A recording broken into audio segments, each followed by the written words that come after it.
Amados irmãos, a paz do Senhor, tudo bem com vocês? Aqui é o presbítero Josué Batista, do canal Bereano Pentecostal. Mais uma vez, seja bem-vindo ao nosso canal. E nesta ocasião estamos aqui para dar início a mais um estudo de nossas lições bíblicas. Quero, nesta oportunidade, relembrar a todos que estamos estudando as lições do primeiro trimestre do ano de 2024, que trazem como tema o corpo de Cristo, origem, natureza e vocação da igreja no mundo. Desta feita, nós vamos estudar a lição de número 4, que traz como título A Igreja e o Reino de Deus. E nesta oportunidade, gente, como sempre temos feito, estamos aqui com a presença para participar conosco deste estudo, mais uma vez, de um companheiro nosso que já tem estado conosco aqui no nosso canal, é o presbítero Luiz Carlos. Posso dizer presbítero, né? Porque ele agora recentemente foi consagrado ao presbitério aqui em nossa igreja, em nosso campo da Assembleia de Deus de Maracanaú, que é pastoreada pelo pastor João Gonçalves Mendes. Meus queridos irmãos, antes de darmos início à nossa lição, eu gostaria de fazer menção aqui do nosso canal, né? Nós temos feito algumas melhorias, espero que os irmãos gostem, né? E o nosso desejo é que este canal continue a ser um instrumento de bênçãos de Deus na vida de todos vocês. E eu gostaria de pedir, nesta ocasião, ao irmão Luiz Carlos para fazer a sua saudação inicial antes de nós darmos início ao estudo de nossa lição. Muito obrigado, irmão Josué. Meus irmãos, eu quero cumprimentá-los na paz do Senhor, dizer da minha gratidão a Deus pela oportunidade de estar retornando aqui, para dar a minha parcela de contribuição para essas lições bíblicas. Nós estamos começando 2024 com um trimestre maravilhoso, tratando sobre a Igreja e o Corpo de Cristo. Um tema muito relevante, eu estava conversando sobre esse assunto esses dias e dizendo sobre a importância de termos um senso de nossa identidade. Quem somos e aquilo que haveremos de ser contribui fortemente para que nós venhamos a desempenhar o nosso papel enquanto povo de Deus. Eu estava lendo, tirando isso exatamente do Evangelho de João capítulo 13, quando Jesus vai lavar os pés dos discípulos, que era fazer um feito, né, uma atividade extremamente humilhante para aquela cultura.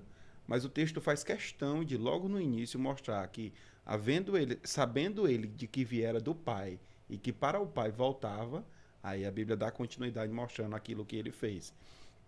E eu relacionei isso exatamente com esse tema dessas revistas. A importância que temos de saber quem somos enquanto povo de Deus, enquanto igreja do Deus vivo, corpo de Cristo. Tudo isso nos auxiliará a servir melhor no reino de Deus, aguardando a volta de Cristo. Amém. Muito bem, meus queridos irmãos, nós queremos também, neste momento, ler para vocês o nosso texto áureo, que traz como referência bíblica Marcos 1:15, que diz: o tempo está cumprido e o reino de Deus está próximo. Arrependei-vos e crede no Evangelho. A verdade prática diz o seguinte: pregar a mensagem do reino de Deus é uma importante missão da igreja. Então, gente, sobre esta temática, né, irmão Luiz Carlos, nós vamos estudar hoje a igreja e o reino de Deus. E a nossa leitura bíblica em classe, ela encontra-se em Marcos, capítulo 1, versículos do 14 ao 17. E nós não vamos fazer a leitura, tá certo? Mas recomendamos que os irmãos façam a leitura em casa. Queremos partir agora para os objetivos da nossa lição. São 3, né? E o primeiro é relacionar a natureza do reino de Deus com a nação de Israel, bem como o seu propósito com a existência da igreja. Segundo, apontar as dimensões do reino de Deus nas realidades presente e futura. E terceiro, destacar a igreja como projeto de Deus e expressão de seu reino na plenitude dos tempos. Gente, sempre que falamos dessa temática tão importante, que é o reino de Deus, algumas pessoas, né, confundem com a igreja. Há uma certa dúvida, uma certa confusão e quero dizer que é muito pertinente e oportuno que o nosso comentarista, irmão Luiz Carlos, né, o pastor José Gonçalves, ele tenha abordado este tema. E eu quero iniciar aqui, a título de introdução, pedindo ao irmão Luiz Carlos, né, para nos trazer uma definição do que é igreja e do que é reino de Deus, de forma sintética, né, mas que ele esclareça desde o início, defina esses termos, para que nós possamos entender melhor o conteúdo desta lição. Pronto. Nós tivemos aqui 3 lições anteriores nos dando um solucionamento, né, um direcionamento sobre o que é a igreja. Nós descobrimos que a igreja é o corpo de Cristo, é o povo de Deus, são os discípulos do Senhor. Todas essas atribuições da igreja estão profundamente vinculadas à filiação, à paternidade e à filiação. Nós somos os filhos de Deus, filhos adotivos, né? Nós somos recebidos, agregados ao corpo de Cristo, à família de Deus, por meio e pelos méritos de Cristo Jesus. Então, a igreja é este povo, né? Esse povo espiritual de Deus, né? Nós vimos na lição passada, por exemplo, que ela é universal e mística, por assim dizer, porque é um povo que espiritualmente Deus enxerga quem são eles, e ela também se apresenta de maneira local e visível, porque ela se reúne, essas pessoas se agregam, se unem na comunhão, para desfrutar da comunhão, receber a palavra, adorar, fazer missões e tudo mais. Então, isso foi o que nós estudamos ao longo de 3 lições sobre o que é a igreja. Já sobre o reino de Deus, esse é um conceito extremamente amplo. E aí eu quero aproveitar o ensejo para indicar aos irmãos a leitura desse precioso livro do George Eldon Ladd, O Evangelho do Reino, né? Estudos bíblicos sobre o reino de Deus, que aqui, logo no primeiro capítulo... Qual é a editora, irmão? A editora, muito bom, Publicações Shed, tá bom? Então, é um livro que é baratinho, você certamente vai encontrar ele numa livraria mais perto de você, e ele vai ser profundamente esclarecedor. E não julguem ele pelo fato dele ser fininho. É uma obra-prima sobre o tema, o reino de Deus. George Eldon Ladd consegue transmitir esse tema de maneira profunda, Mas a definição de reino, se nós pudéssemos colocar de maneira simples, eu vou usar aqui uma nota do George Eldon Ladd, que ele diz assim: o reino de Deus basicamente é o reinado soberano de Deus. Mas o reino de Deus se expressa em diferentes estágios ao longo da história da redenção. Portanto, os homens podem entrar na esfera do reinado de Deus em seus vários estágios, de maneira de manifestação, e vivenciar as bênçãos do seu reinado em graus diferentes. O reinado de Deus é a esfera da era vindoura, popularmente chamado de céu. Assim, devemos entender as bênçãos de seu reinado, do seu reino, na perfeição de sua plenitude. Mas o reino está aqui e agora. Há uma esfera de bênção espiritual na qual podemos entrar hoje e usufruir em parte, mas em realidade, a bênção do reino de Deus, ou do seu reinado. Por que eu digo que é um assunto complexo? Porque ao mesmo tempo que a palavra de Deus diz que a palavra de Deus diz que essa é uma realidade espiritualmente presente, é algo que é desfrutado espiritualmente, é uma realidade espiritual. Por exemplo, Romanos 14:17, pois o reino de Deus não é comida nem bebida, mas a justiça, a paz e a alegria no Espírito Santo. Essas são 3 atribuições do trono de Deus. Então, são realidades espirituais que são experimentadas por alguém que creu no Senhor Jesus Cristo e recebeu o Espírito Santo como sua possessão. O Espírito Santo passa a habitar nesse indivíduo. Portanto, Se nós observarmos, justiça, paz e alegria são frutos do Espírito.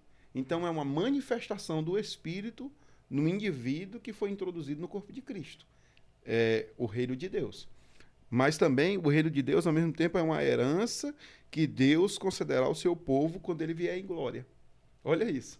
O reino de Deus é uma herança que o Deus dará ao seu povo quando ele vier em glória. O texto, Marcos 25, 34. Então o rei dirá aos que estiverem à sua direita: venham, benditos meu Pai, recebei por herança o reino que lhes está preparado desde antes da fundação do mundo. Outra faceta do reino de Deus é que ele reflete, o reino é um domínio no qual os seguidores de Cristo já entraram. Por exemplo, ele resgatou-nos do império das trevas e transportou-nos para o reino do Filho do seu amor. Tá vendo? Então a Bíblia diz que é uma herança que está para receber, mas essa mesma herança você passa a desfrutar dela no presente. A Bíblia diz que é uma esfera de governo de Deus que virá quando ele estabelecer o seu governo na terra. Mas é um governo que já foi manifesto, que ele diz: o reino está entre vós. Então, é um conceito amplo. Se os irmãos observarem as Escrituras, é um conceito extremamente amplo. Então, para resumir, o reino de Deus, basicamente, é o reinado soberano de Deus sobre toda a obra criada dele. Glória a Jesus. É importante, irmão Luiz Carlos, né, que a gente tenha logo essa definição de termos, embora que a lição vai tratar de forma, né, mais aprofundada, mas eu acho importante logo a gente fazer aqui a título de introdução. E o primeiro ponto, que é a natureza do reino de Deus. E o primeiro subponto diz: o reino de Deus é universal. Ele cita aqui o Salmo 47, versículo 7, em que diz, o salmista diz: Deus é o rei de toda a terra, né? E da mesma forma, Daniel afirma que Deus domina sobre o reino dos homens. Isso está em Daniel, capítulo 4, versículo 25, né? Então, assim, nós vamos entender, Luiz Carlos, né, sobre o reino de Deus, um aspecto aqui, né, que ele tem uma natureza, né, universal. Isso.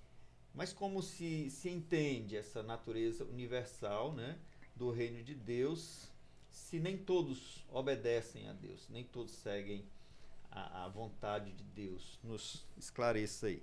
É interessante, né?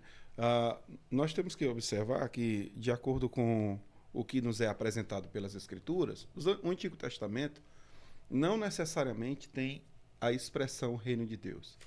Essa é uma expressão muito mais própria do Novo Testamento. Por exemplo, em Mateus, nós temos 34 vezes a expressão reino dos céus, 5 vezes a expressão reino de Deus, né?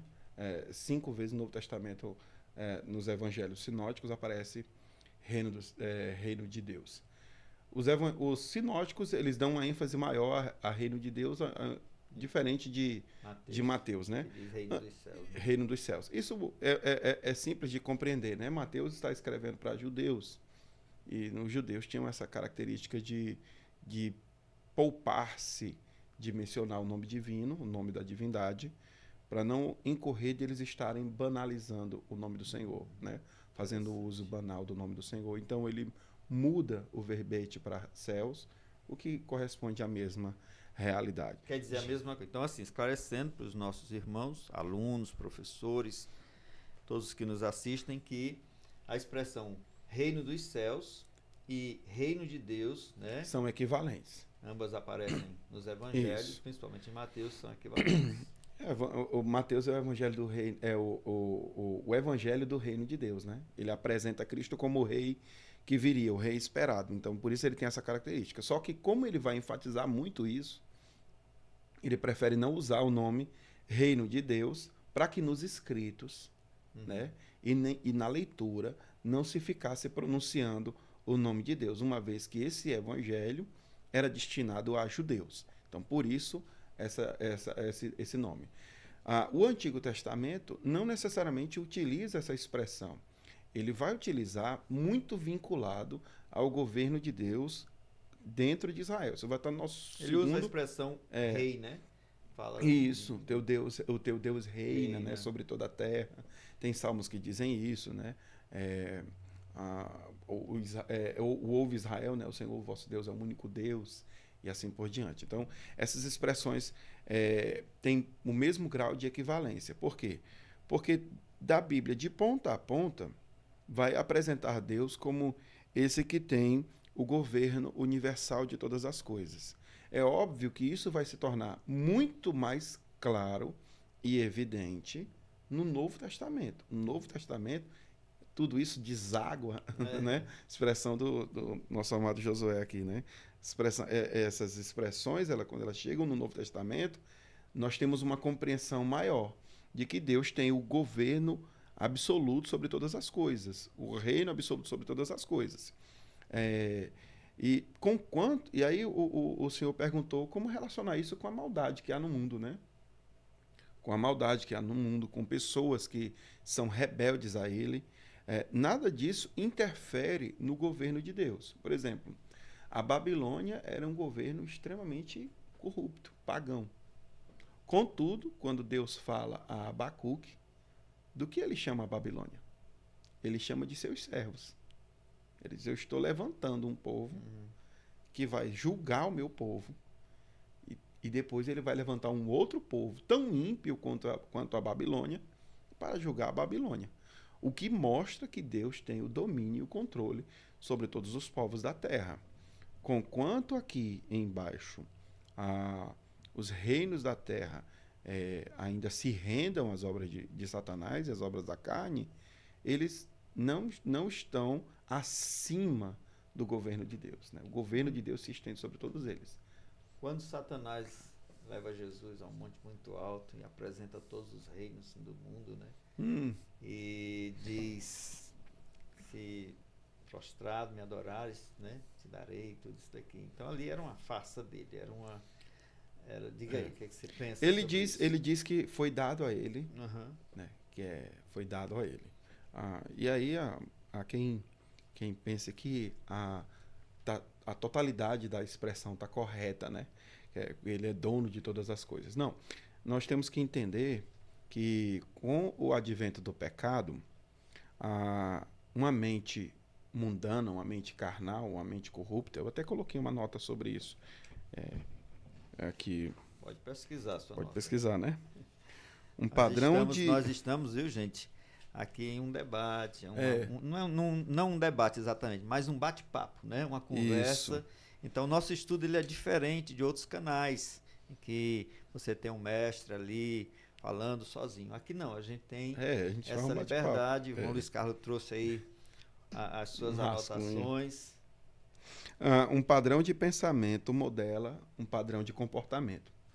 E um padrão de comportamento autoriza uma intervenção espiritual. Que isso desdobra em quê?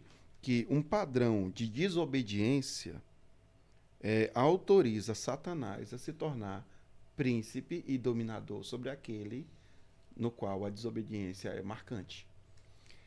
Os reinos desse mundo, quando Satanás diz que foi dado a ele, foi conferido a ele, ele está, de algum modo, a verdade por trás disto está relacionada ao fato de o homem, por viver na prática do pecado, dar essa autorização, essa liberdade ao diabo a ser seu príncipe.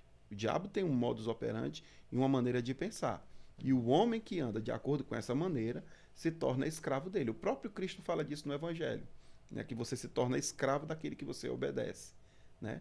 O próprio Paulo fala no capítulo 2 de Efésios que nós éramos filhos da ira, filhos da desobediência e andávamos segundo tanto as paixões carnais quanto os ditames do príncipe das potestades do ar, o espírito que agora atua nos filhos da desobediência. Muito bem. Assim, então, de forma... Agora, deixa eu fazer só uma nota sobre esse texto, né?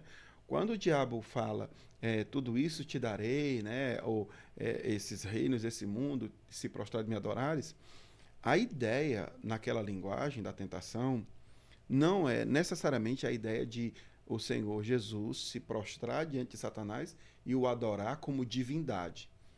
Ele estava como que propondo um acordo de cavalheiro, onde ele apenas reconhecesse a patente de Satanás. Você reconhece a minha patente, que eu também sou um principado, e a gente encerra o embate por aqui.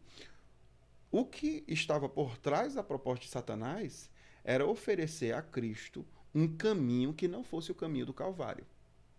Porque o diabo, de algum modo, podia bem saber que o caminho proposto por Deus o Pai a Cristo iria ser a derrocada dele.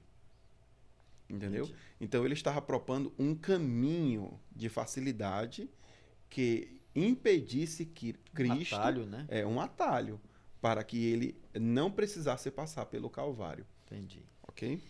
Muito bem, então assim nós podemos concluir desse ponto é que o reino de Deus, apesar da rebeldia, da rebelião do homem, né, o Senhor, ele governa sobre toda a terra. Governa. E ele, né, dispõe a seu bel prazer, da forma como ele quer, dos reinos do homem, do mundo, né, para fazer aquilo que lhe apraz.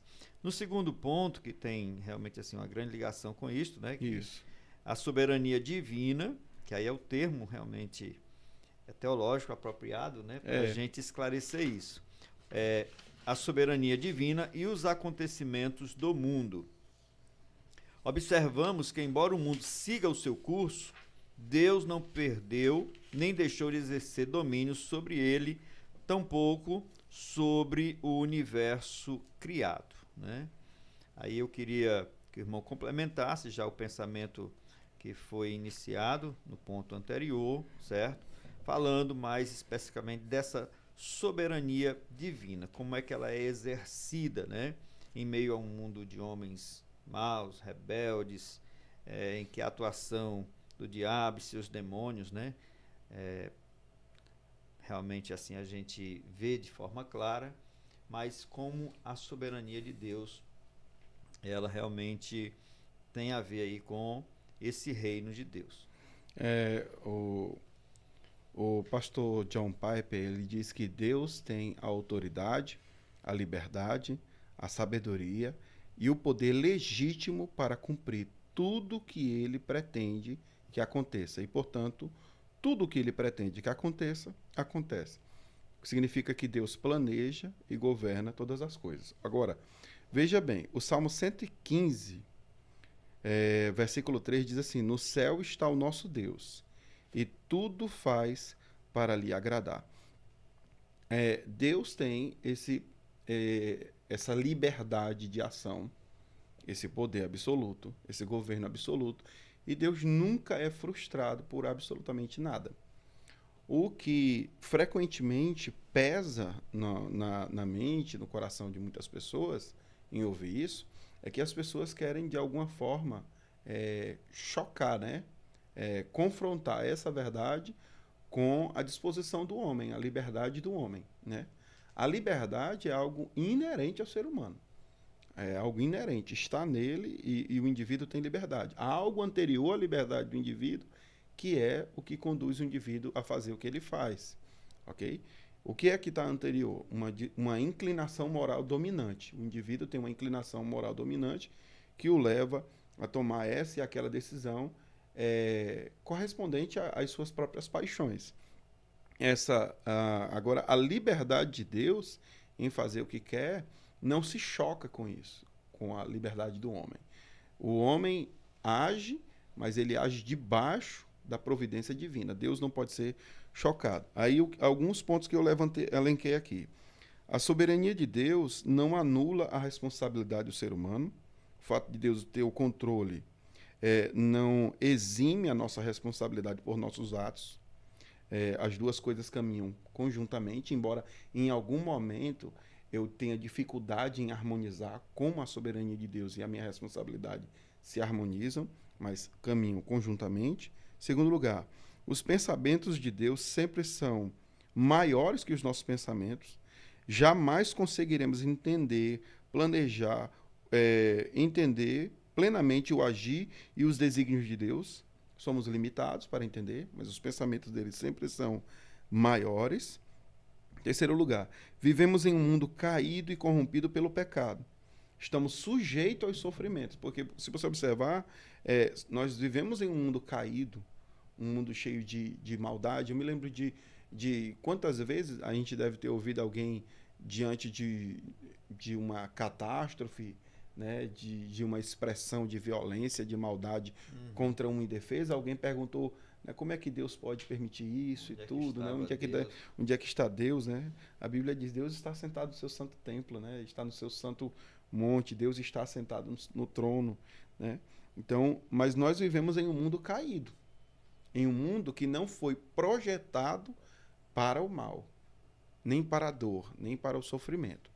Mas as consequências do pecado estão aí, assolando todo mundo. O próprio Cristo disse que no mundo nós teríamos aflições. O próprio Cristo não foi isento de aflições, né? Ele sofreu, embora não precisasse, ele sofreu. Se nós pensarmos, mas há tanta injustiça, ninguém foi mais injustiçado que o nosso Senhor Jesus Cristo. Verdade. Então ele sabe bem o que é isso, né? A mesma Bíblia que garante a soberania e o controle de Deus, garante também que ele é bom. Deus é bom. Isso. Deus é infinitamente bom e os seus planos sempre são perfeitos. E, por fim, considere que Deus é soberano e age de modo que todas as coisas contribuam para o bem daqueles que amam a Deus e são chamados segundo o seu decreto. Então, Fantástico. Deus é soberano, embora esse mundo seja perverso, esse mundo seja mau, embora haja dor, haja sofrimento, embora haja pecado, corrupção e maldade, isso não se interpõe com o fato de que Deus continua no controle de tudo. Importante dizer que nada foge ao controle divino, né? Ao controle de Deus. Foge. E, assim, um exemplo para que realmente assim as pessoas possam entender melhor este ponto, né, Luiz Carlos? A gente poderia citar o caso de Jó. Isso. Né? Jó, aqui no plano humano, ele não sabia a razão, a causa do seu sofrimento, né? Mas havia por trás ali realmente um aspecto espiritual e Satanás só pôde tocar em Jó com a permissão de Deus, né? Com a permissão de Deus. Então, realmente assim, Satanás, ele tem poder, ele pode fazer muitas coisas, mas ele tem realmente que pedir permissão, né? E é importante assim que as pessoas entendam que Deus continua no comando, né? Uma coisa, eu acho muito curioso essa passagem de Jó, a maior poesia da Bíblia. Mas se você observar bem, lá as cenas que acontecem no céu e cenas na terra, né? O testemunho de Deus a Jó, sobre Jó começa logo no início, no capítulo 1. Tanto um testemunho do narrador, quanto um testemunho de Deus sobre o caráter de Jó. Quando Deus fala para Satanás, né? Observaste o meu servo Jó? Isso eu estou falando porque o senhor levantou a questão. Algum professor pode querer usar o texto, né? Quando o Senhor fala isso, geralmente a gente pensa que Deus colocou Jó na frente de Satanás e armou uma cilada para que tudo aquilo acontecesse.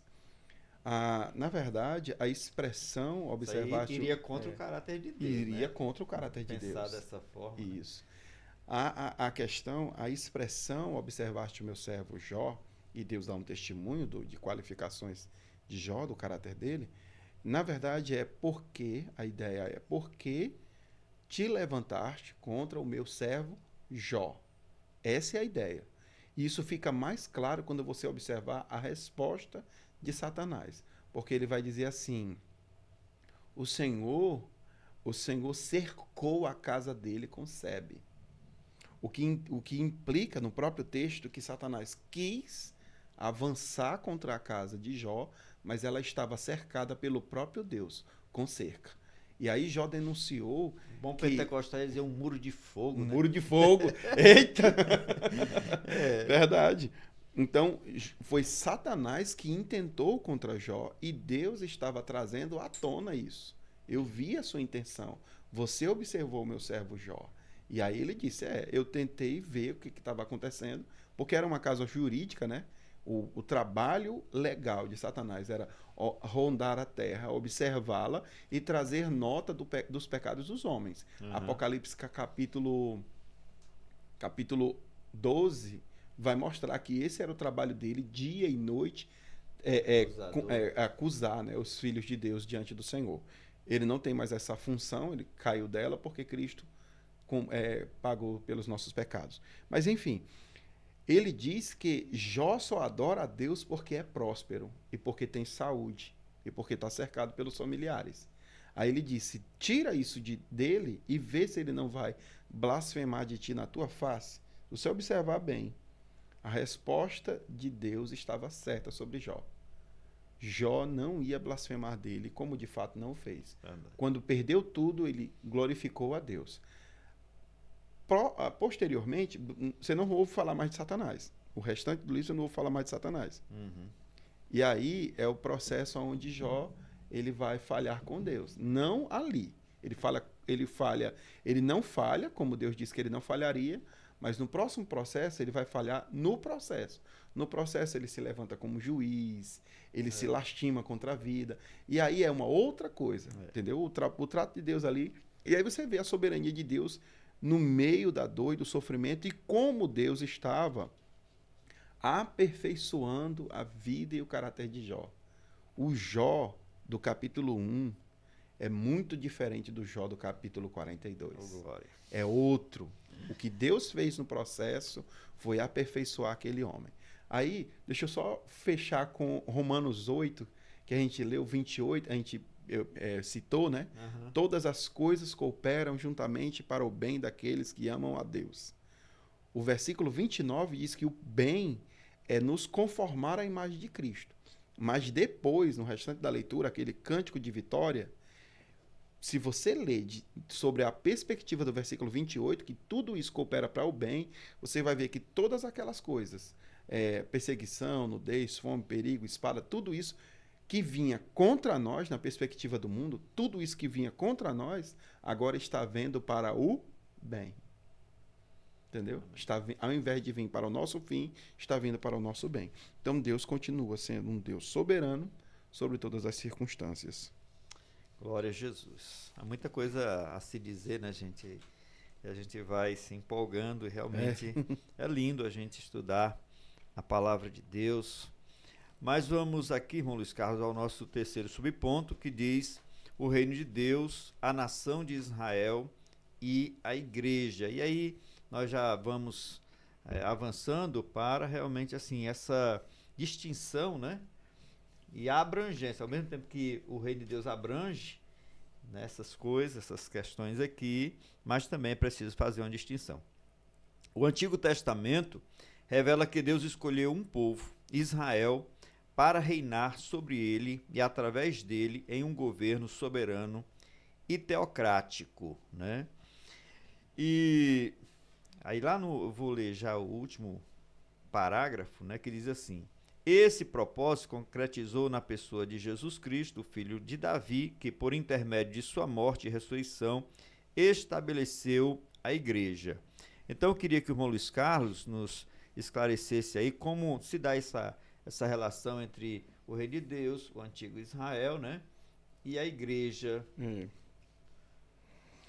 Olha, quando Deus levanta Israel, ele levanta exatamente com esse propósito final, né? Era o cumprimento da promessa da semente da mulher.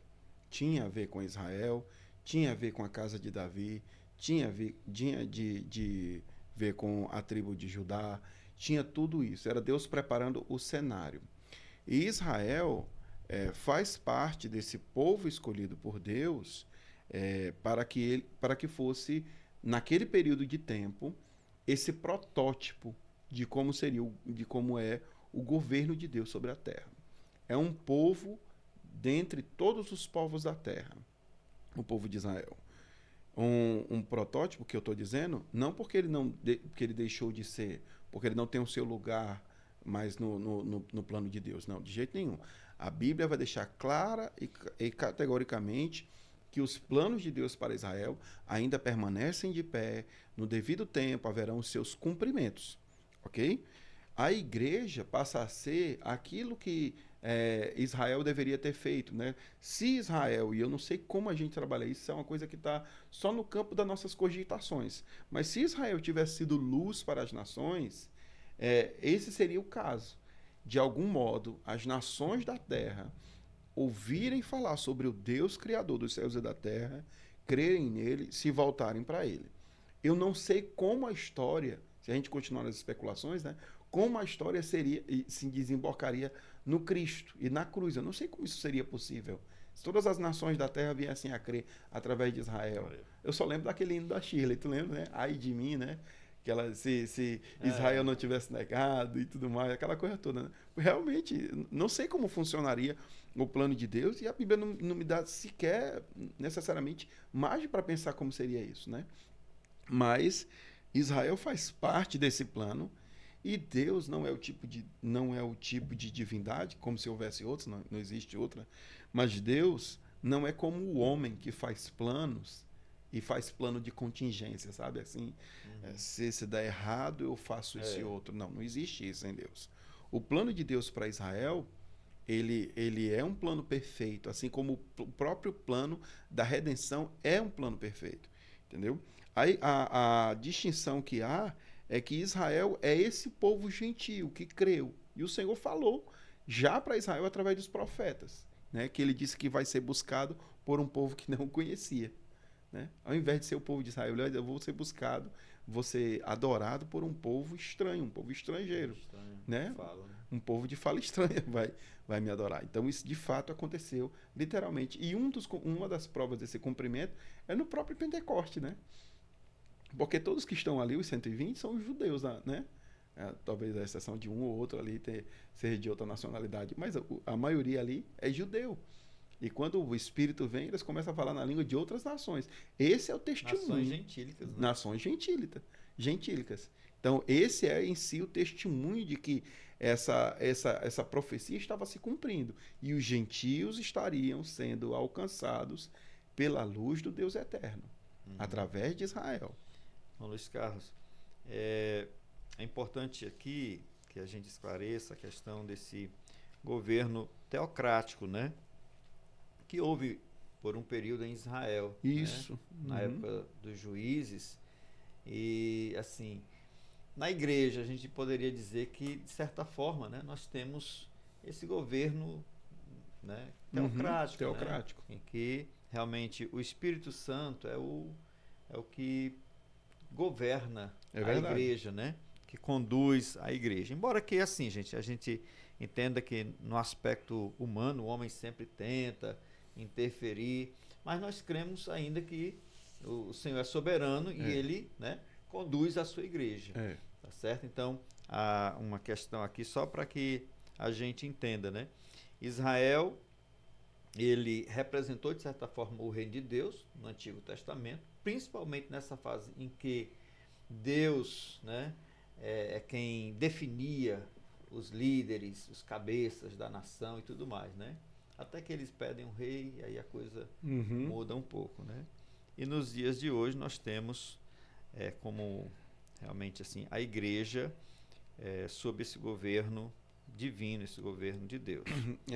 Literalmente na igreja acontece esse governo teocrático. Quando eu penso numa igreja, uma comunidade totalmente submissa a Deus, a liderança e tudo submisso, e eu vejo uma congregação dinâmica ali, em comunhão, diante da palavra, conforme rege as Escrituras, eu preciso compreender que, primeiro, para que hajam salvos ali, o Espírito Santo precisou convencê-los do pecado, da justiça, do juízo e batizá-los no corpo de Cristo, ou seja, introduzi-los no corpo de Cristo. Então, quem começou o trabalho já foi o Espírito Santo. Para que hajam ministérios ali, o Espírito Santo precisou levantar alguém. Para evangelista, por assim dizer, fazendo uso do texto bíblico, apóstolos, profetas, evangelistas, Foi o Espírito Santo que levantou. Pastores e doutores. Pastores e doutores, né? Pastores e mestres. Para que hajam dons ali, o Espírito Santo foi que manifestou os dons. 1 Coríntios 12 e 7, a manifestação do Espírito. Pode ver que a expressão manifestação está vinculada a cada dom mencionado por Paulo. Se eu pensar na comunhão da igreja, Paulo em Efésios vai mostrar que a comunhão da igreja só existe por causa da obra do Espírito Santo, que faz essa liga de comunhão na igreja. Se eu pensar na conduta, no caráter interior e na prática de cada indivíduo cristão e na própria igreja, eu vou pensar em Gálatas e ver o fruto do Espírito. Eu vou ver que tudo é um gerenciamento de Deus por meio do Espírito Santo na igreja. É um governo teocrático acontecendo na igreja. Amém.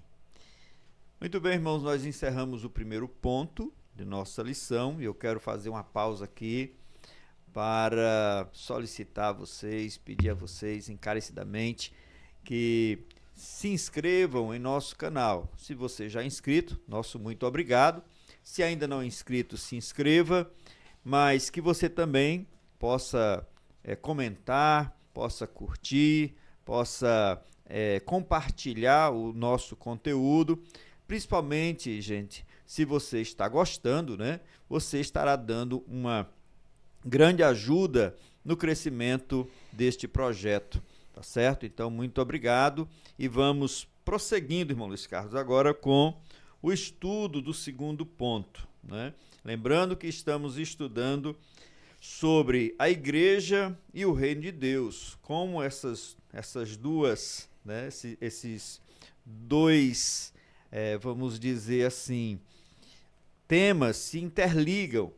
E o segundo ponto, a igreja e as dimensões do reino de Deus, traz aqui o primeiro subponto com o seguinte título: o reino de Deus como realidade presente, né? Nos evangelhos, vemos Jesus chamando a atenção para a dimensão presente do reino de Deus.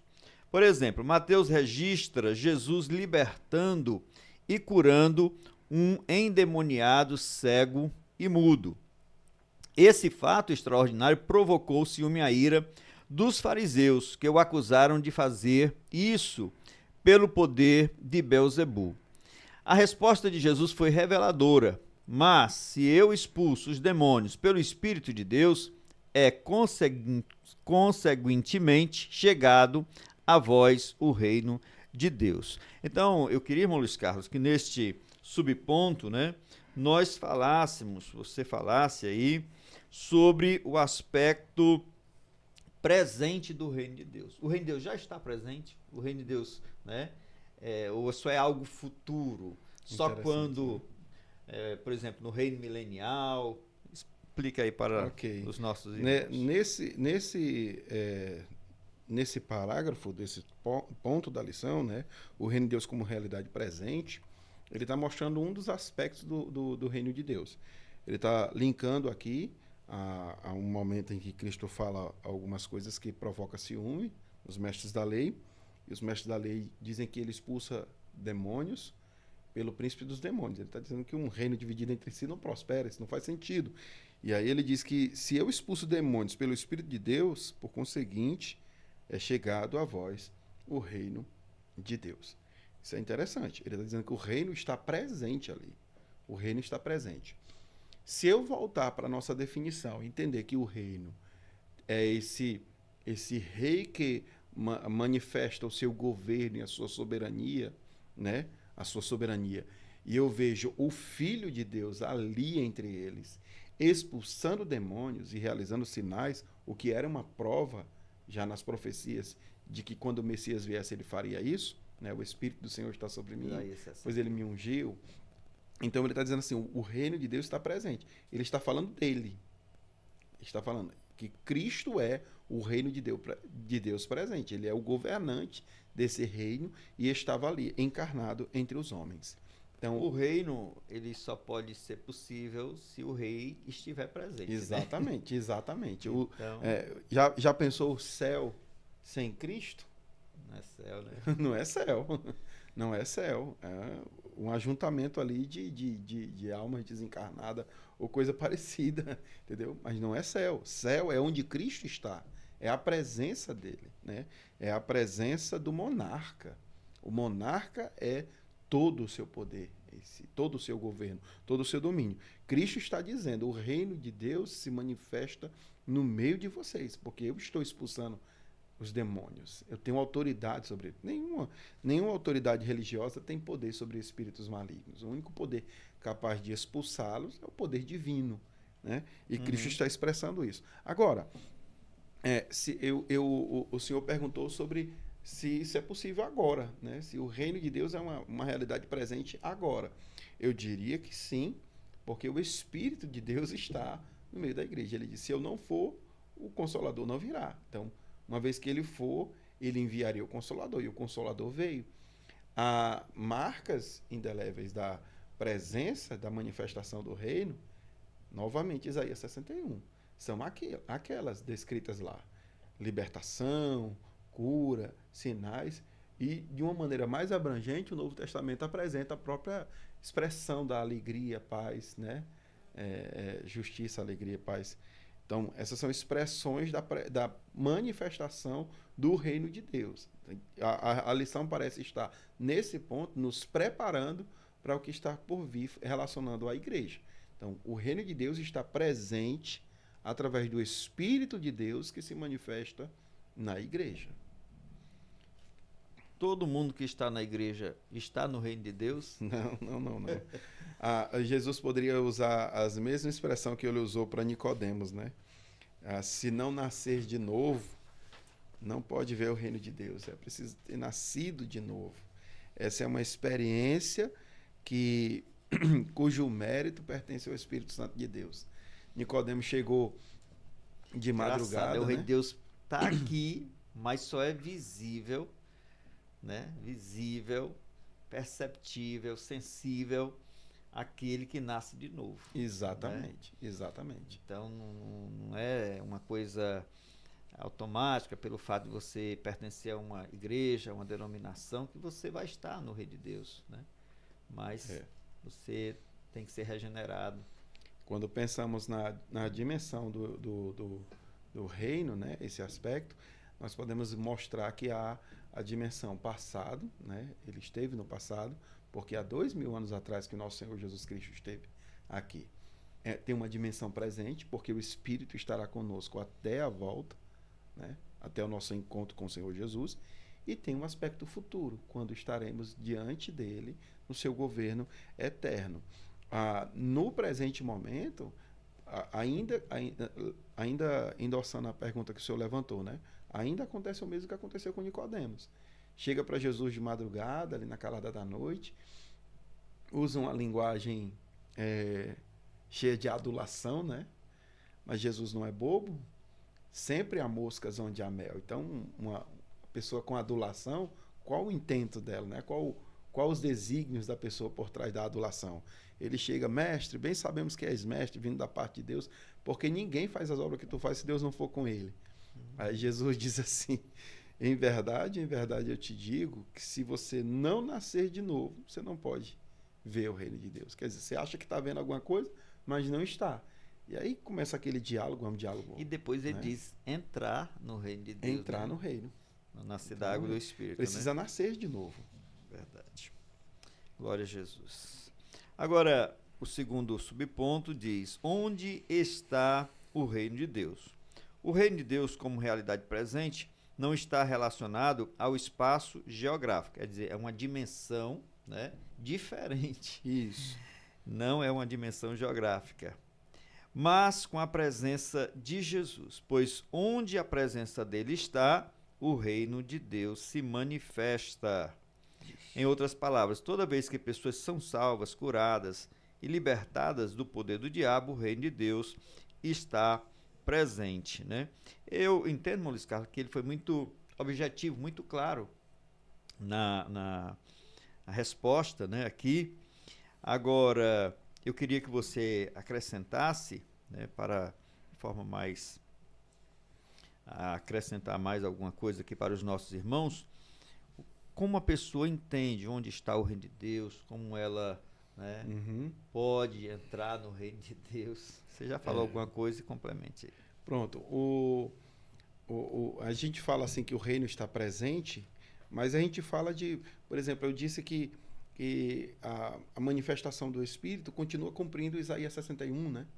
Liberdade aos cativos, a abertura de prisão a presos, a cura de enfermos e assim por diante.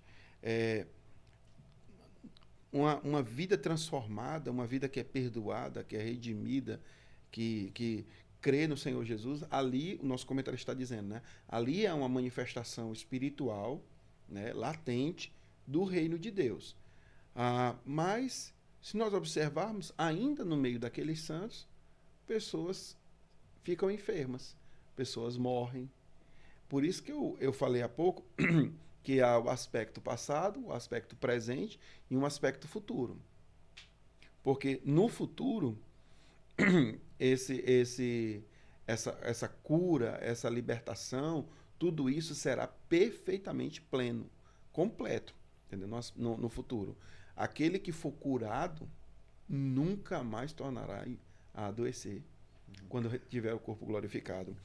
Nisso, os teólogos chamam essas expressões do reino de já e ainda não. Já. Ele já é presente, porque o Espírito de Deus habita no nosso meio, porque a fé, existe regeneração, justificação, já em muitos aspectos já é presente. É algo que os salvos desfrutam no presente, porque os salvos podem desfrutar de uma alegria insuplantável, né? Insuperável no Espírito, recebe justiça, recebe gozo, recebe paz, já. O ainda não é porque mesmo aqui, nessa expressão, nessa dimensão onde temos essas antecipações do gozo celeste, nós ainda aguardamos a manifestação completa dele, né? A plenitude. Bem. É muito interessante, irmão Luiz Carlos, assim, quando uma pessoa aceita Jesus, às vezes, muitas vezes vem de uma vida muito mundana, muito, né, realmente derramada no pecado, e ela é liberta, né? Ali é assim uma evidência, uma coisa muito patente do reino de Deus, né? De que aquela pessoa entrou no reino de Deus e o reino de Deus entrou nela. Exatamente. É importante ter essa simbiose aí, essas duas coisas, né? Essa ida e volta. O reino de Deus entra em nós, mas nós também entramos nele, ou seja, nós somos envolvidos nessa dimensão, né? De viver a vontade de Deus, de experimentar, como diz lá Paulo, lá em Romanos, né? Para que experimenteis qual seja a boa, perfeita e agradável vontade de Deus. Romanos 12. Quando nós estamos vivendo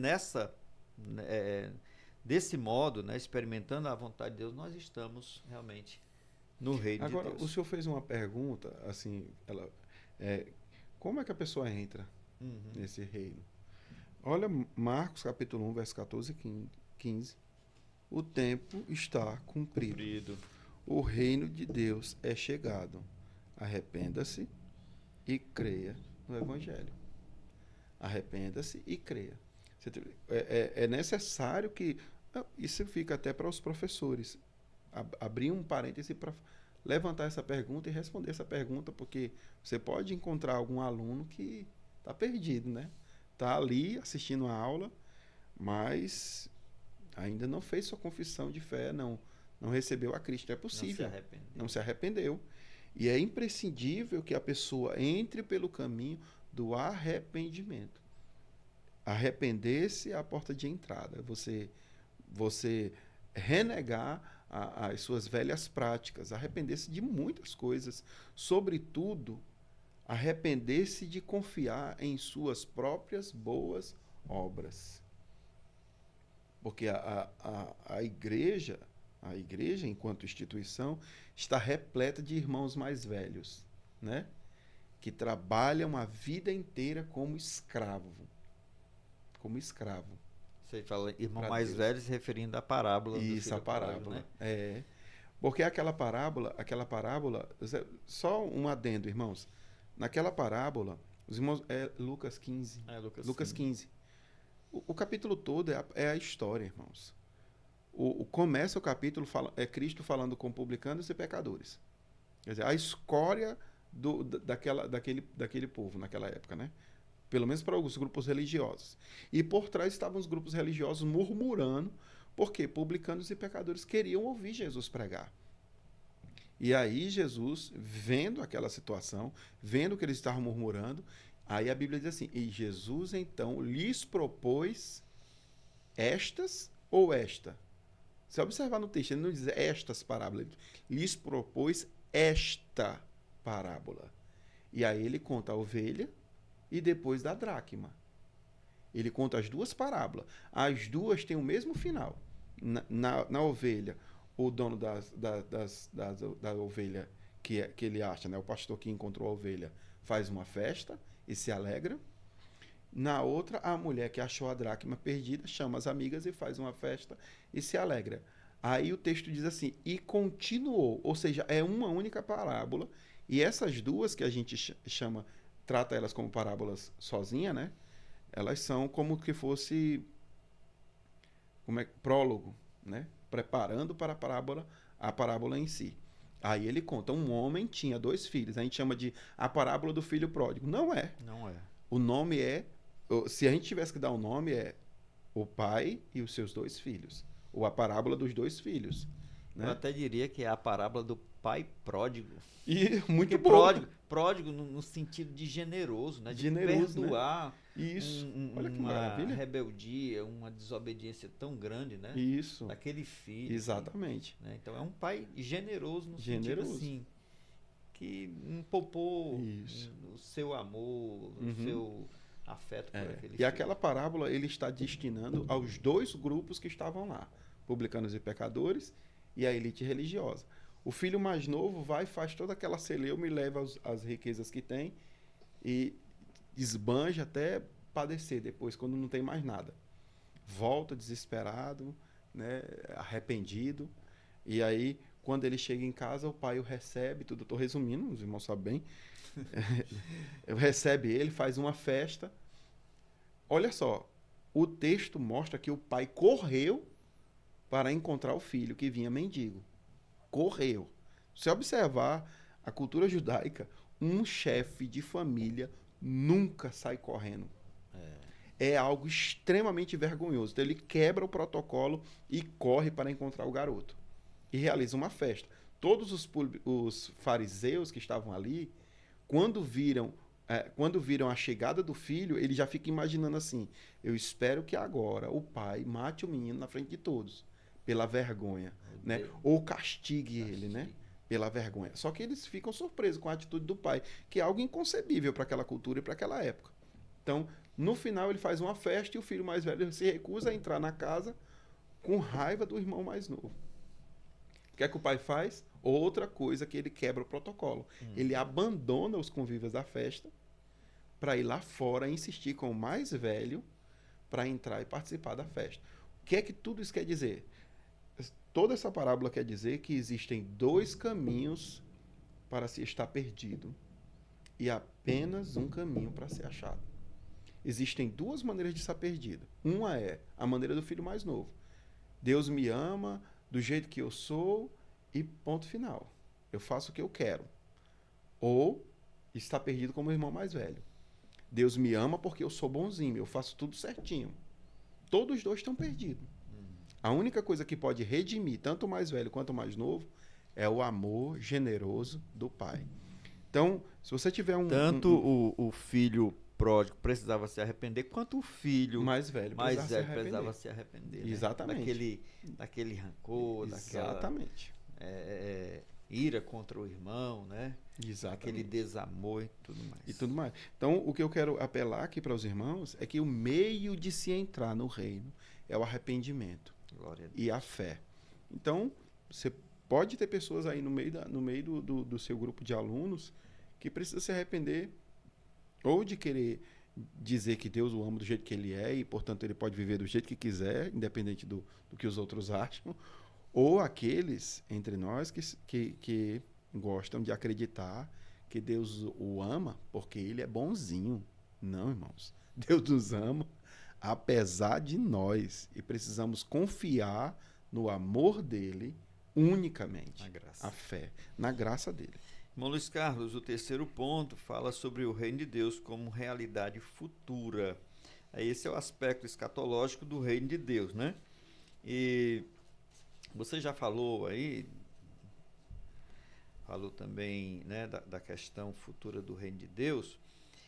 E assim, eu vou dispensar a leitura para que a gente possa adiantar aqui o assunto, certo? Gostaria que você falasse, né, rapidamente, quando se dará essa revelação plena do reino de Deus, tá certo? Irmãos, nós assembleianos, nós somos dispensacionalistas, pré-milenista, pré-tribulacionista. O que eu quero dizer com isso? Na nossa perspectiva, que, diga-se de passagem, pelo menos no que tange aos aspectos do pré-milenismo e nos aspectos do pré-tribulacionismo, é uma perspectiva muito antiga na história do cristianismo. Sobretudo o pré-milenismo, que remonta aos 3 primeiros séculos da era cristã. Então, estou dizendo isso para reforçar o nosso entendimento de que haverá um milênio literal após a grande tribulação. Nesse milênio, irmãos, segundo a leitura que a gente faz de maneira muito clara nas Escrituras, cumprir-se-á a promessa do descendente da mulher que esmagaria a cabeça da serpente. No final de Gênesis, a promessa de que esse descendente da mulher regeria as nações com vara de ferro. Regeria as nações, governaria sobre as nações. No milênio, esse domínio de Deus, lembra da definição que fizemos no início de nosso bate-papo? É esse domínio de Deus. Esse domínio se manifesta publicamente a todos. Publicamente a todos.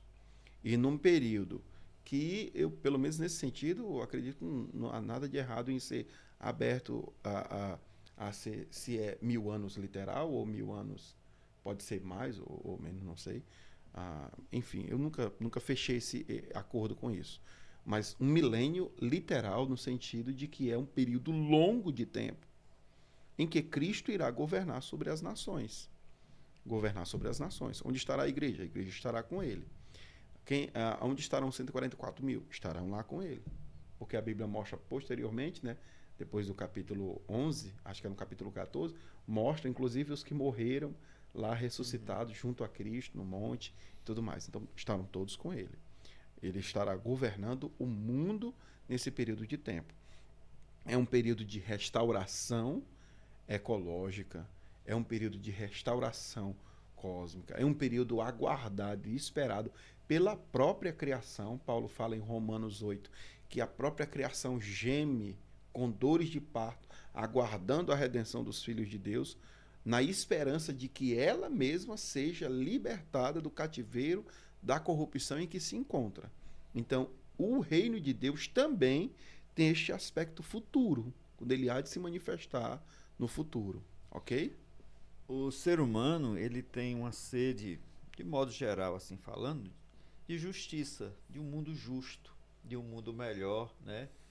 De um mundo onde reine paz, onde haja harmonia, onde haja amor, né? E às vezes isso é expressado através de um político, de um líder, né? E as pessoas investem o amor, o desejo por aquela pessoa, pensando que ele vai, né, trazer com ele vai mudar agora. Né, daqui a pouco elas se decepcionam e tal e tal. Então, mas isso representa, né, um anseio que há no coração do ser humano, né, esse desejo de que haja um tempo de paz e que somente será possível quando Cristo reinar sobre a terra. É verdade. Irmãos, todos esses anseios são anseios legítimos que estão no cerne da alma do homem. Né? A busca por paz, a busca por plenitude, por alegria, por contentamento. A questão é que eles só encontram razão de ser em Cristo Jesus, só nele. Aqui vai uma frase que eu amo de Agostinho de Hipona, né? fizeste-nos para ti, ó Deus, e para ti somente, e inquieto estará o nosso coração, enquanto não repousar em ti. Então nós só encontraremos perfeita paz, satisfação e um governo justo, equinânime, no governo de Cristo. Verdade. Muito bem, irmãos. Esta é a grande esperança da igreja. Não é assim, irmão Luiz Carlos? Verdade. Nossa esperança é sua vinda. Glória a Jesus. O Senhor já habita em nós, mas nós queremos habitar com Ele também, né? E esta é a esperança da igreja. A igreja, o terceiro ponto, gente, nós vamos agora avançar para o terceiro ponto, que tem como título A Igreja no Contexto do Reino de Deus. A distinção entre igreja e reino de Deus. Deve ser destacado que a igreja faz parte do reino de Deus. Aí nós chegamos a um ponto, acho que até realmente aqui o principal da lição, né? O alvo principal. Contudo, ela não é o reino de Deus em toda a sua expressão. O reino de Deus é mais amplo e envolve todo o povo de Deus na antiga aliança, bem como na nova aliança. A igreja, mesmo inserida no contexto do reino, não existia no Antigo Testamento. Todavia, o reino de Deus já existia no Antigo Pacto, né? Assim como debaixo do Antigo Pacto, em que Israel era a comunidade do reino, a igreja é a comunidade do reino no Novo Pacto. Então, aqui nós temos, irmão Luiz Carlos, a distinção entre a igreja e reino de Deus. Nós podemos, né, fazer um comparativo assim. O reino de Deus é como a nação, como o país, né, geograficamente. A igreja pode ser assim um dos estados, né? Claro que só fazendo uma comparação, né, que não é 100%, mas é algo desse tipo, né? Então, o reino de Deus, ele é bem mais amplo e abrange, por exemplo, a antiga nação de Israel, né? O antigo Israel, que também fazia parte do reino de Deus. É assim mesmo? Podemos esclarecer melhor? O reino de Deus é o domínio soberano de Deus, universal e eterno. É o domínio dele, né? Esse domínio se estende sobre a nação de Israel como um povo escolhido, um povo eleito, né? O povo da antiga aliança, o antigo pacto, como é usado aqui pelo nosso comentarista. E esse domínio é também o domínio de Deus no coração dos homens, que o recebem voluntariamente por meio do arrependimento e da fé. Então, é esse domínio manifesto em corações de vidas que se entregaram a Ele, que se converteram a Ele. Essas vidas estarão unidas como um só corpo, né? Como um só corpo, como um ajuntamento de santos que creem no Senhor Jesus Cristo e recebem pela fé. Então, o reino de Deus manifesta-se na igreja. Ele se manifesta na igreja. Ele não necessariamente é a igreja, porque o reino de Deus é a esfera de domínio dele, entendeu? Então, esse domínio alcançou lugar de amparo dentro do coração de homens e mulheres que vieram a crer no Senhor Jesus Cristo. Desse modo, essas pessoas que estão debaixo desse domínio apresentam certas marcas, certas qualidades, certas características. Por exemplo, Atos 2, 42 a 47 mostra pelo menos 4 marcas desse povo que como é que se diz? Onde o reino de Deus se manifesta. Então, aqui nós estamos aqui. A distinção entre a igreja e o reino de Deus. O reino de Deus é essa esfera de domínio de Deus, controle, domínio absoluto. A igreja é essa comunidade de indivíduos que foram alcançados por esse domínio, uma vez que se arrependeram e creram nele, se submeteram a ele. Então, quais são as características, as marcas? É uma igreja que aprende, a fidelidade no ensino dos apóstolos. É a primeira marca da igreja, uma igreja que persevera na doutrina dos apóstolos. É uma igreja que cuida, é uma igreja generosa, né, que foi uma característica do povo de Deus. É um povo generoso, né, eles partiam pão de casa em casa, né, ninguém tinha necessidade de nada, porque todos estavam cuidando uns dos outros. É uma igreja que adora, né? A igreja em Atos 2:46, falando que eles louvavam a Deus diariamente, né? Estavam partindo o pão diariamente, orando diariamente. Então é um povo que adora, tem esse aspecto, como é que é o nome? Doxológico, né? Da igreja, né? E a igreja que evangeliza, ela proclama o evangelho, utilizando as escrituras como ferramenta, sendo o exemplo de vida. Então é uma igreja que proclama as boas novas do reino de Deus. Então, essa é a distinção. O reino de Deus é essa esfera de domínio de Deus, controle, a soberania dele, e essa esfera de domínio alcança lugar no coração de homens e mulheres que creram nele, que vão ser, por meio da graça e da obra do Espírito Santo, parte integrante do corpo de Cristo, a família de Deus. Mas está certo, né? Eu dizer que, assim, comparativamente, sim, sim. Um território maior, a igreja, um dos estados aqui, né, digamos, né, que ela está englobada, ela está pertencendo ali ao reino de Deus. Isso. Agora, falando uma coisa que me veio à mente, Luiz Carlos, as denominações que nós temos, né, uma das que eu acho assim o nome mais bonito, por incrível que pareça, é a Igreja Universal do Reino de Deus. Eu acho que eles conseguiram assim colocar um nome que realmente, né, dá um sentido amplo à igreja, mas também engloba a questão do Reino de Deus, né? Claro, eu não estou aqui defendendo doutrinas da Universal, né? Mas eu acho que eles foram muito felizes, né? Na escolha do nome, né? Na escolha do nome, da denominação, né? Os nomes que escolhem frequentemente realçam algum aspecto, né? Algum aspecto dessa manifestação da igreja. Na lição passada a gente falou bastante sobre esses aspectos, mas, por exemplo, uma Assembleia de Deus porque a igreja é uma assembleia, né? É um ajuntamento, né? A Assembleia de Deus é um ajuntamento de Deus, um grupo de pessoas que se reúnem, são pessoas de Deus que se reúnem em volta do trono de Deus, coisa parecida. Deus está ali no centro, né? Isso, exatamente. É uma assembleia em que Deus realmente já como o senhor mencionou, a Igreja Universal fala desse aspecto invisível, né, do povo de Deus, que é uma assembleia universal, que é um povo, esse povo de Deus, como foi relacionado na lição passada, né, que ele está em todas as partes do mundo, né, em todos os lugares. Uma vida que crê no Senhor Jesus está inserida no corpo de Cristo, faz parte de uma única igreja, um único povo, né, uma única igreja do Deus vivo. Isso é maravilhoso, né? Glória a Jesus. A igreja expressa no reino de Deus. A igreja foi idealizada e projetada por Deus para ser a expressão de seu reino na plenitude dos tempos, né?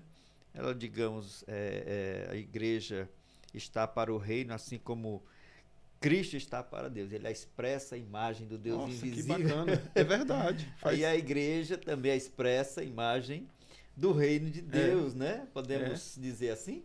Podemos sim. Eu até disse uma vez em uma de nossas aulas anteriores que o que Cristo busca ver, o que Deus procura ver quando olha para a sua igreja? Ele procura ver Cristo. É isso?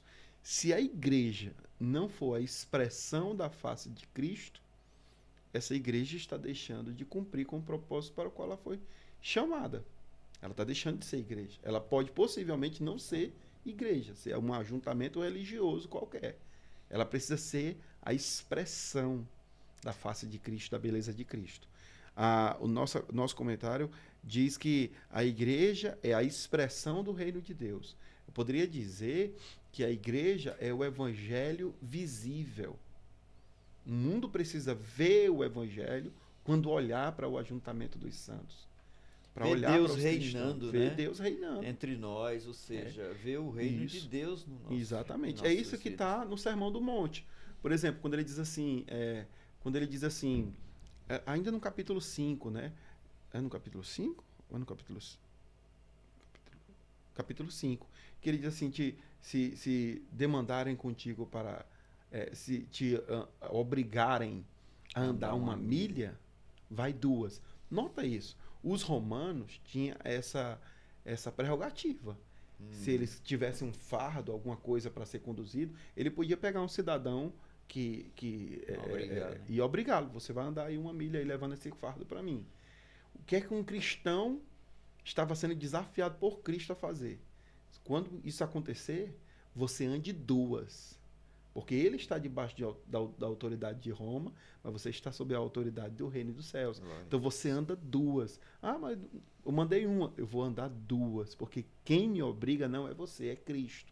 Né? Se demandarem contigo para te tomar uma capa, deixa ele também a túnica. Quer dizer, você não tem apego às coisas desse mundo. O seu reino não é daqui.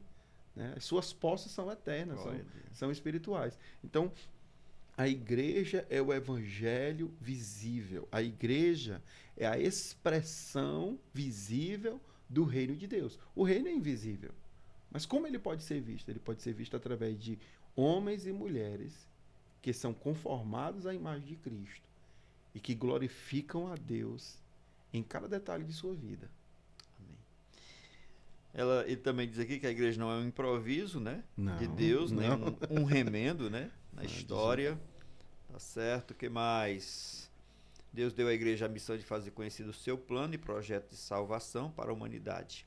E é por intermédio dela que as insondáveis riquezas de Cristo se tornaram conhecidas dos principados e potestades. Por meio da igreja, que o reino de Deus será conhecido na terra. Né? Nota isso aqui de Efésios 3. É por intermédio dela que as insondáveis riquezas de Cristo se tornam conhecidas de principados e potestades. E Paulo disse o mistério que esteve oculto dos principados e potestades. Agora é manifesto. Cristo em vós, a esperança da glória. Pedro diz que estas coisas eram coisas que anjos almejam prescrutar. O que Cristo está fazendo na obra da redenção através da igreja é algo tão glorioso que Deus manteve oculto, selado. Muitas das profecias sequer eram compreendidas pelos principados e potestades. Eles não tinham nenhuma noção. Foi uma surpresa. Foi uma surpresa. Para o inferno. Para todos, tanto para o inferno quanto para os anjos. A maneira como se manifesta o evangelho, observe. Ninguém imagina. Meu irmão, se você observar isso aqui, nenhum anjo é habitado pelo Espírito Santo de Deus. Já imaginou isso? Os seres mais gloriosos da eternidade não são templo e morada do Espírito Santo. Entendeu? É verdade. Não são. Eles são seres gloriosos que refletem a luz da glória de Deus, mas eles não são habitação. Agora, observe o que Deus está fazendo na criação, e ele manteve oculto e revelou através de Cristo, com a chegada do Cristo, fazendo de seres mortais tão pecaminosos, tão cruéis como nós somos, morada e habitação dele. Então, quando a Bíblia diz que os anjos almejam prescrutar, quer dizer que os anjos se surpreendem quando olham isso. Então, ele diz que as insondáveis riquezas de Cristo vão sendo manifestadas dia após dia por meio do Espírito na igreja. Então, até hoje, os anjos botam a mão na boca. Meu Deus, o que está acontecendo? É importante, meu Luiz Carlos, Riqueza, dizer que é preciso crer, né, nessas bênçãos espirituais, né? É importante que a gente creia que é assim como diz a palavra de Deus. E vamos já, gente, agora ao nosso último ponto, subponto, para o encerramento, né, desse estudo, que traz como título A Igreja e a Mensagem do Reino de Deus. Bom, Luiz Carlos, o principal objetivo aqui desse subponto é certamente falar que a igreja tem uma missão, né, em relação ao reino de Deus, que é pregar o evangelho, né, para que os homens possam entrar no reino, para que os homens possam, né, ter acesso ao reino de Deus. É isso mesmo? É isso mesmo. Nós somos aqueles arautos que mandam os embaixadores que levam o edito do rei. Ele está vindo. Ele está vindo para pôr ordem na casa. O que os homens devem fazer? Examine o custo. Examine o custo. Que custo? O custo de virar as costas para ele. Que quando ele vier, ele não virá como cordeiro, virá como leão. Virá para trilhar a terra debaixo dos seus pés. Todo aquele que não se submeter ao senhorio de Cristo será trilhado aos pés dele. Mas ele manda uma carta de amor do seu evangelho. Todo aquele que se arrepender e crer é recebido na família de Deus. É recebido com essa carta de amor. É recebido pelos méritos de Cristo. Ele enviou o seu Filho para nos dar a provisão da redenção. Então, nós somos ministros dessa mensagem do reino. Né? Ministros dessa mensagem do reino. Esse evangelho do reino será pregado em todo o mundo, em testemunho a todas as nações. Significa que nós somos uma porção daqueles que estão pregando o evangelho do reino. Depois da igreja subir a outros grupos, né? O evangelho do reino. Porque a igreja, a gente não pode dizer que a igreja, nós aqui, vamos pregar a todo mundo, a todas as nações, até a última pessoa. Porque depois que a igreja subir, aí haverão as duas testemunhas, né? Que e muita gente crê, mas eu olho assim com o texto com muita certeza. Moisés e Elias. Por quê? Porque o próprio texto diz que eles têm poder para cerrar o céu por 3 anos e meio. Quem fez isso? Elias. E tem poder para enviar pragas. Quem fez isso? Moisés. E eles também tiveram presente lá com Jesus. Mas enfim, eles estarão, depois deles pregarem a todas as pessoas verão, quando eles serão mortos, ficarão em praça pública, né? Durante 3 dias, não será autorizado o enterro deles, eles vão ressuscitar ao 3º dia e vão ascender aos céus diante dos olhos de todos. Então haverá um grande terremoto, 7.000 pessoas vão morrer nesse terremoto, e aí as pessoas vão ficar clamando e tudo mais. Isso é depois dos 144 mil. Né? Então, o primeiro grupo é a igreja, o segundo grupo 144 mil, as duas testemunhas, e depois do grande terremoto, o grande anjo que vai proclamar o evangelho do reino. O evangelho do reino, que é uma mensagem de arrependimento. E então Ultimato. Todos os povos da terra vão ouvir este evangelho do reino. O que é que a gente falou no começo? O evangelho é a extensão do domínio de Deus. Assim, há lugares que é impossível da gente pregar abertamente. Exatamente. Né? Então tem que haver uma intervenção divina mesmo para que intervenção divina. O evangelho possa ser ouvido, né? E Deus fará isso. Assim, é importante também destacar aqui que a igreja, ela prega o evangelho do reino. E o evangelho é boa nova, né? A boa nova de que há um Salvador, né? A boa nova de que há uma esperança para a humanidade, né? E de que estamos anunciando a chegada desse reino. E ele chega para cada pessoa que se arrepende, que aceita Cristo como Salvador, né? Irmão Luiz Carlos, a gente quer fazer aqui já a conclusão, né? Nesta lição aprendemos um pouco mais sobre o reino de Deus. Como disse alguém, a igreja não é idêntica ao reino de Deus, pois este é maior do que ela. Todavia, a igreja é um instrumento presente do reino de Deus. É a agência do reino de Deus, né? Podemos dizer assim. E herdará o reino. Assim, o reino de Deus, em sua plenitude ou na sua manifestação final, incluirá todos os crentes que professaram e professarão sua fé em Cristo, o Filho de Deus. Com esta a leitura da nossa conclusão, quero pedir ao irmão Luiz Carlos para fazer aí as suas considerações finais, tá certo? Para nós fazermos o encerramento. Irmãos, eu sei que a gente lançou uma enxurrada de informações, mas a minha recomendação aos irmãos, humildemente, né? Os irmãos peguem as melhores anotações, né? Sobre essa lição, de maneira a definir bem. Pense em todos os irmãos de sua classe, né? Pense nas senhoras, né? Nas senhoras, ou nas pessoas que têm mais dificuldade de compreensão, para que os irmãos tornem o aprendizado mais dinâmico e mais didático para alcançar a todos, tá bom? Evitem, um conselho, humildemente eu falo aos irmãos, evitem trazer assuntos que não vão promover edificação, auxílio, né? O tema já é tão belo por si só, tão bonito, né? Aí, por exemplo, algum irmão vai falar, porque existe os amilenistas, existe os pós-milenistas. Irmãos, é como aqueles irmãos creem, né? É um debate que a gente não resolve na nossa sala de aula, a gente não vai mudar a outra igreja que pensa diferente, não vai mudar nada, nada mesmo. Então, vamos focar.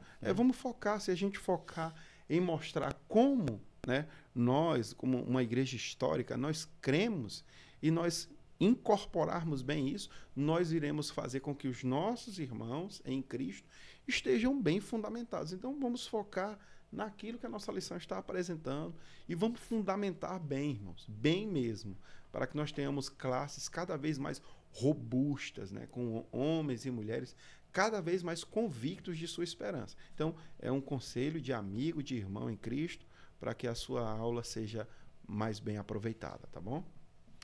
Amém, meus queridos, nós queremos agradecer se vocês estiveram conosco até aqui, que o Senhor vos recompense. Esperamos ter contribuído para a sua preparação, a preparação de suas aulas, e queremos somente encerrar mais uma vez pedindo a vocês, né, a sua colaboração com o nosso canal, e se inscreva. Os irmãos já sabem esse nosso recado de sempre, tá certo? Quero agradecer aqui ao meu filho, André Tito, que está aqui por detrás das câmeras, que hoje está nos ajudando aqui, tá certo, gente? Na gravação deste vídeo. Que Deus o abençoe. E a oração é por todos os irmãos também, em nome de Jesus, que o Senhor vos abençoe. Amém. Amém. Paz Deus do abençoe. Senhor.